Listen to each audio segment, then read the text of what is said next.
What games did ancient humans play? You are playing a game right now. Maybe you don't realize it. Maybe you think you're just watching a video, scrolling through your day, filling the space between other obligations. But the fundamental structure of what you're doing, following rules, trying to reach an outcome, competing or cooperating with invisible others, that is a game. And if you think this is a uniquely modern invention, a product of screens and entertainment, and the specific anxiety of contemporary life, then you're missing something essential about what it means to be human. Because ancient humans were obsessed with games, not as a luxury, not as something to do when the real work was finished. Games were woven into the fabric of ancient life in ways that shaped warfare, religion, governance, and how humans understood the universe itself. So, what were these games? How did they work? And what do they tell us about the minds of people who lived tens of thousands of years ago? Let's start with something that might surprise you. When archaeologists dig through layers of human history, they don't find evidence of games as a separate category of activity. They find the games first, before writing, before cities, before agriculture, before any of the infrastructure we associate with civilization. Humans were playing. We know this because of objects, small carved bones, stones that have been worn smooth in very specific patterns, markings on dice that are mathematically intentional.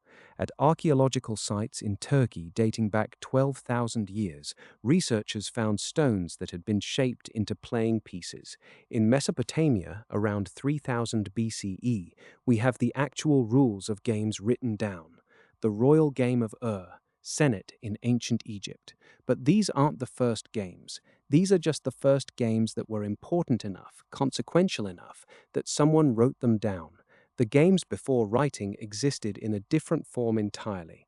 They lived in memory, passed mouth to mouth, hand to hand, from one generation to the next, and we have to reconstruct them the way archaeologists reconstruct entire societies from broken pottery. The earliest evidence of gaming comes from a place you might not expect. It comes from gambling. Archaeological digs in Mesopotamia and the Indus Valley show evidence of gaming dice that are thousands of years old. But here's what's crucial to understand. These aren't toys. Toys are objects designed for entertainment. Gaming pieces are objects designed to create stakes, and there's a massive difference between those two things. A toy brings joy. A gaming piece creates meaning, because when you introduce randomness into a competitive structure, when you say the outcome is not determined by skill alone, but by chance, you create something that humans find irresistible. You create narrative. You create the possibility that the universe itself is participating in the outcome. And for ancient humans who were trying to make sense of a world that seemed often random and violent and incomprehensible, games offered something profound. They offered a miniature universe with rules, a space where chaos could be structured and understood. But not all ancient games were about gambling. In fact, most of them weren't. Across Africa, the Middle East, Asia, and Europe, archaeologists have found evidence of board games that had nothing to do with chance or money. Senet, the Egyptian board game, appears in tomb paintings for over 3,000 years. The rules seem to have changed over time, which tells us something interesting. Egyptians were willing to modify how they played the game. They were innovators within constraints. But here's what's fascinating about Senet. It wasn't just entertainment. Images showed dead people playing Senet in the afterlife.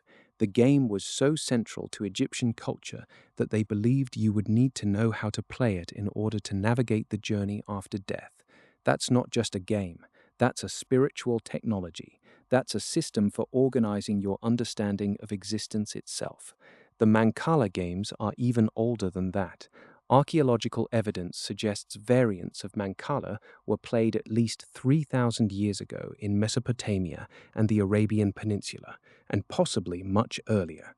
These games involve moving stones or seeds around a board with pits, and the complexity of Mancala is extraordinary.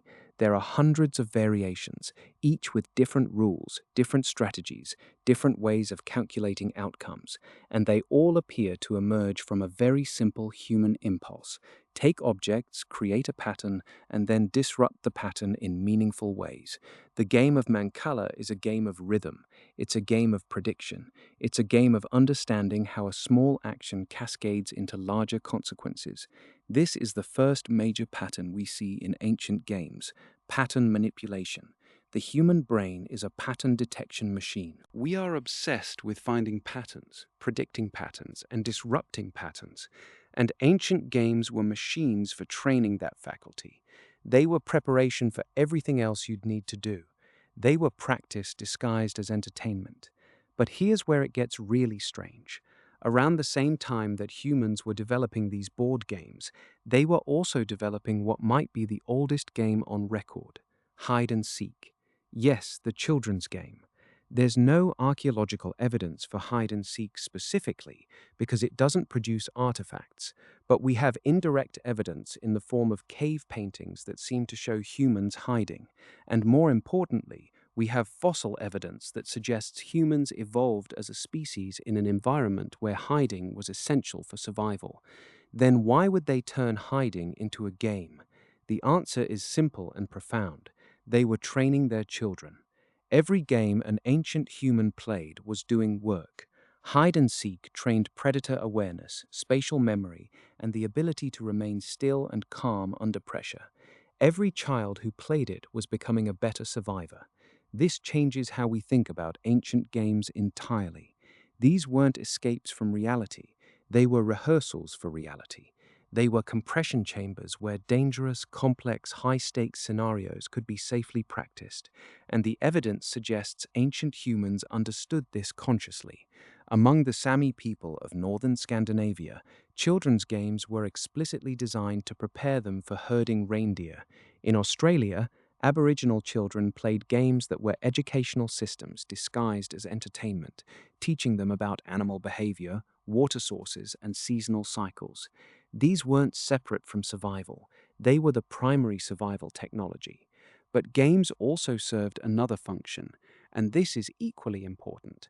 Games were social bonding technology. They were how humans coordinated behavior at scale. Think about what a game does. It gives people a shared set of rules. It creates a frame in which different individuals can interact without the interaction descending into raw competition or violence. It creates meaning. And for ancient humans living in groups, sometimes with strangers, sometimes with people from other tribes, games were the glue that held communities together. We see this throughout history. Games were how peace treaties were sealed. Games were how disputes were resolved without warfare. In ancient China, a complex board game called Liubo became so popular that it was used as a method of decision-making.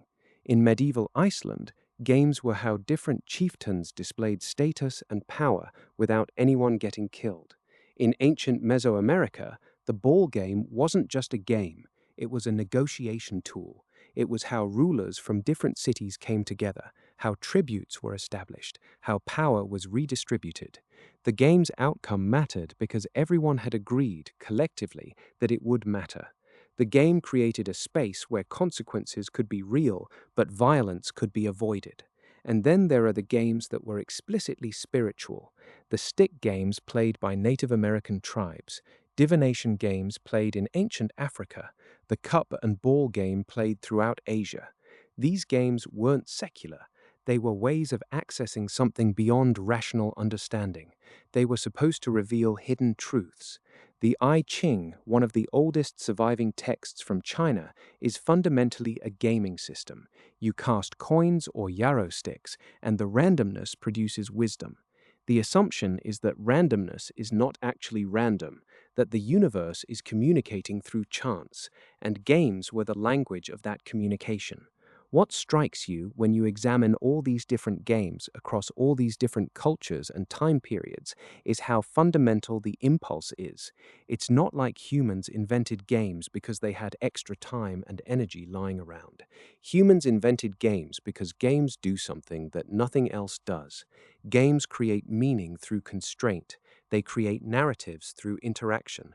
They create trust through shared rules. And for ancient humans, people who didn't have written language, who didn't have recorded history, who had to hold their entire culture in memory and in practice, games were how that culture was transmitted. But there's something else, something psychological. When you play a game, a specific part of your brain activates, the part that processes threat and reward, the part that prepares your body for action. When ancient humans played games, they were essentially voluntarily stepping into a state of heightened awareness. They were practicing stress. They were training themselves to perform under pressure. They were making their nervous systems more resilient, and they were doing it together. And you see this dynamic play out across every ancient culture. The games become more complex as societies become more complex. The stakes become higher, the rules become more elaborate, because games scale with civilization. They grow with it. In ancient Rome, dice games became so prevalent that the government had to regulate them. Games spread along trade routes as fast as goods did, sometimes faster. A game that originated in one region would be adapted and modified as it moved across continents. This is how ideas traveled before ideas had names, before globalization was even a concept. Games were the internet of the ancient world. They were how humans taught each other how to think. Now, here's what's truly remarkable. When we look at ancient games, we see the same basic game structures appearing independently in cultures that had no contact with each other. The same dice games, the same board games, the same rule structures. Why? The answer might be that these aren't invented, they're discovered. Just as mathematics exists whether or not humans know about it, certain game structures might be fundamental to how human brains process information and create meaning. And humans, in different places and times, are discovering these structures independently because they work. They work for building communities. They work for training the mind. They work for generating narrative and meaning. You can trace this forward through history. The games that were popular in ancient cultures are the same games that are still played today. Chess comes from an ancient Indian game. Checkers comes from the Middle East. Poker has roots in Persian games. Go, one of the most complex games ever created, emerged in China thousands of years ago and is still considered unsolved by modern computers. The games endure because they work, because they create a space where human intelligence can flourish. But there's a different question we should ask.